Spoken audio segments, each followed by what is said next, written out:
Bom, pessoal, praticamente essa é a nossa primeira aula de informática básica, certo? Da turma do primeiro ano de informática aqui da Escola Profissional. E o ponto importante dessa primeira aula é que a gente já iniciou, certo? Em sala de aula, já viu algumas características, certo? Inerentes, vocês já fizeram as primeiras anotações e já conseguem perceber algumas coisas do que já foi falado aqui nesse slide. Então a gente já deu um primeiro passo, né, dessa história e evolução dos computadores. Então, esses primeiros pontos que a gente abordou em sala de aula, a gente vai verificá-los, certo? E falar de forma superficial, porque a gente já viu, mas a gente vai comentar alguns pontos importantes, tá bom? Beleza? Show de bola. Para quem não é inscrito, tá bom? Se inscreve lá no meu canal, Professor João Vitor. Essa videoaula vai ficar disponível também no curso de Informática Básica e você vai poder assistir o momento que você quiser, beleza? Então vamos lá. Continuando, né, os fundamentos da informática, nós vamos trabalhar, certo, a história e a evolução dos computadores e falar de alguns pontos fortes durante essas etapas. Os pontos fortes que eu falo é o quê? É a necessidade que surgiu, certo, de automatizar esses processos. Então essa foi uma das primeiras lições que a gente viu na primeira aula, certo, da evolução dos computadores e da informática. E a partir daí a gente conseguiu captar algumas informações necessárias de quê? De que não existiu a evolução dos computadores sem a matemática, né? Então beleza. O primeiro cara que a gente conheceu foi o ábaco, certo? 2000 anos antes de Cristo, criado por quem? Pelos chineses, né? A partir daí ele teve, certo, ideias e necessidades, certo, de automatizar os cálculos matemáticos, beleza? Então ele foi, né, uma ferramenta que, né, ajudou justamente para fazer esses cálculos aí. O segundo cara que a gente conheceu foi a Pascalina, que foi a primeira calculadora, o que, pessoal? Mecânica, né? Ela já teve, né, uma automatização, né, dos processos e ela conseguia fazer uma atividade muito difícil, que era o quê? Somar, né? Show? Show! Já falando um pouco historicamente, né, de algumas coisas em relação à evolução, a gente conheceu também as máquinas que utilizavam o quê? Os cartões perfurados, né? Que era outra técnica também, certo? Para fazer o quê? Cálculos matemáticos. Então, dentre a história e a evolução dos computadores, tudo era baseado em matemática, certo? Já em 1822, né, o Babbage que fez o diferencial em relação a essa evolução, que foi o quê? Ele conseguiu, né, uma máquina para fazer o quê? Cálculos e funções trigonométricas e logaritmos, beleza? Só que a máquina que ele, né, criou naquela época, em 1822, ainda tinha um ponto negativo. Ela era o quê? Ela era mecânica ainda, né? Apesar dela ter dado um passo em evolução aos cálculos matemáticos, ela ainda era mecânica. Mas se a gente falar assim, quem foi o pai do primeiro computador foi quem? O Charles Babbage, né? Então, é outro ponto que a gente viu na aula passada. Já esse cara aqui, eu não sei se vocês pesquisaram, mas tem um filme dele, né, lá na Netflix.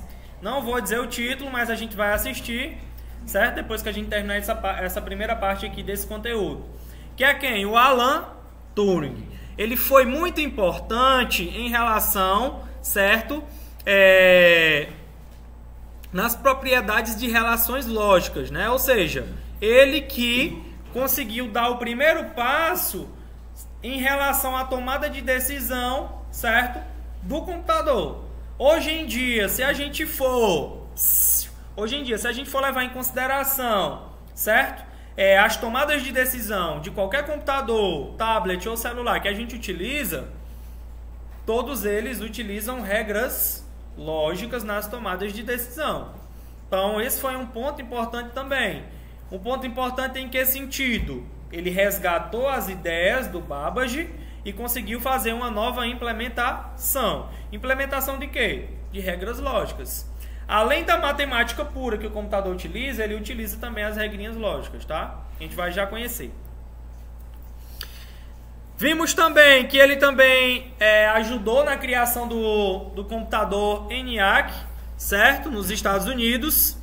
E junto com a criação do ENIAC veio o desenvolvimento do computador, que continuou com quem? Com a invenção do transistor de silício. Se a gente for levar em consideração, certo? Ao poder de processamento dos computadores, a gente pode imaginar de duas formas.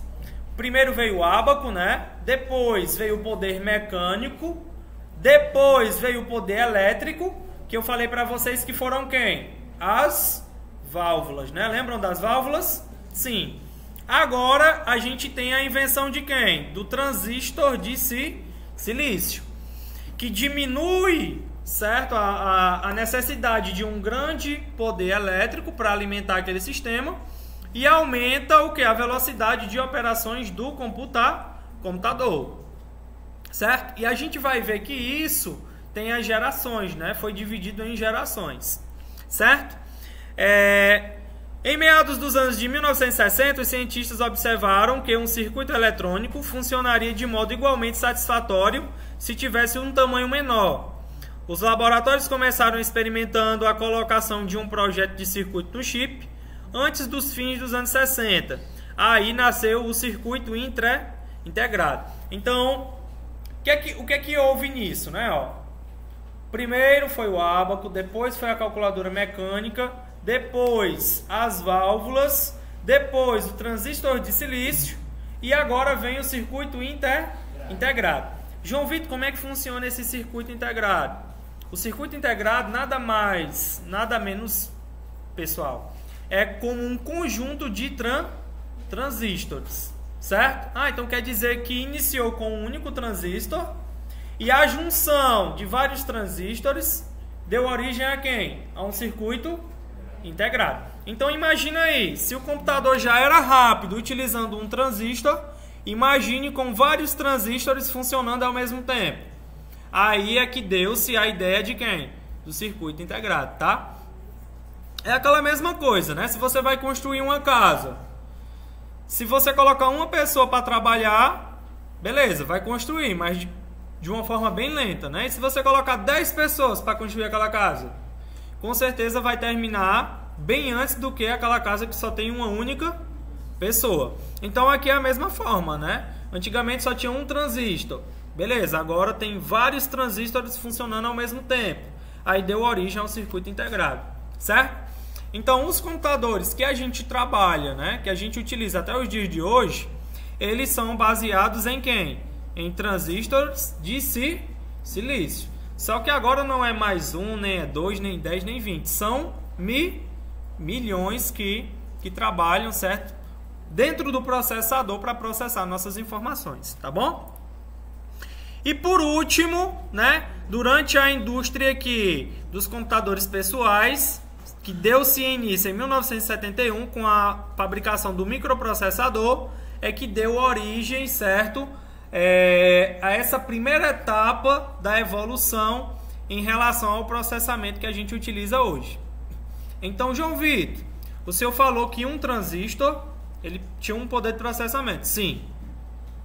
Um conjunto de transistores já tinha outro poder de processamento, que era quem? Os circuitos integrados. E o microprocessador, como é que funciona? O microprocessador é um conjunto de circuitos integrados. Olha aí que ideia massa, né? Começou com um transistor de silício, depois um conjunto de transistores que virou um circuito integrado e depois um conjunto de circuitos integrados que deu origem a quem? Ao microprocessador. Então a gente já tem a ideia de processador aí, né? Então se você der uma olhada aqui, a gente tem aqui o primeiro, né, processadorzinho aqui que tinha vários poderes de processamento aqui no ano aqui de 1974. 5. E ele era bem pequenininho, né? Ele parece mais com EEPROM. A gente vai ver um tipo de memórias também ROM que funcionava, tá? Beleza. E com a ideia dos computadores pessoais, a gente vai conhecer 4 caras que foram importantíssimos, certo? Na evolução dos computadores. Que é quem? Os 2 principais, né? Eu acho que vocês já devem conhecer. Bill Gates e o outro cara, quem era? Steve Jobs. Se liga aí. O Steve Jobs, vocês conhecem que ele era o dono de quem, pessoal? Steve Jobs? Da Apple, né? Quem é dono da Microsoft? É o Bill Gates, né? Então, eu trouxe a foto deles aqui para que vocês se liguem, né? Ó, a dupla, né, da Microsoft é essa daqui de cima, que era quem? Bill Gates e Paul Allen, né? Paul, né? Muito bem. E a dupla aqui de baixo era quem? O Steve Jobs e o Steve Wozniak, né? Muito bem, os caras estão de CCI mesmo, né? Perfeito. Então, pessoal, nessa década de 80, a evolução da informática se deve muito a esses 4 caras aí. Foi uma competitividade muito grande entre eles, certo? E que deu origem aos computadores pessoais. Tem outro filme também que eu vou trazer para vocês para a gente assistir desses 4 caras, tá? Beleza? Show!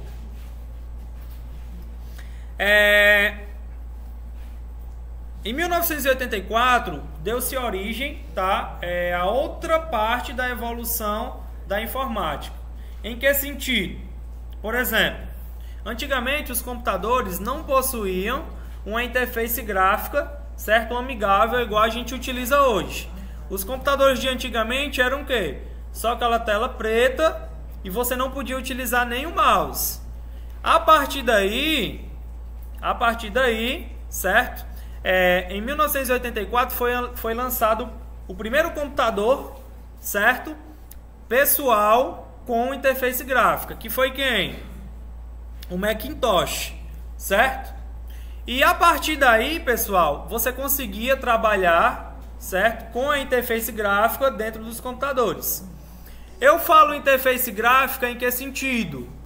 No sentido de você poder interagir com a máquina através de imagens e não somente letras, tá? Então, se a gente for levar em relação aos computadores de hoje em dia, todos os computadores funcionam através de interface gráfica. Mas se você colocar aí no teclado do computador, né, a tecla de atalho aí, Ctrl Alt T, vai abrir um terminalzinho, certo? Uma telinha preta que vocês podem fazer aí, não tem problema nenhum. Ctrl Alt T, a tecla de atalho, vai abrir um terminal onde antigamente os computadores só podiam trabalhar com essa tela preta aí, certo? Ou seja, através de linhas de comando.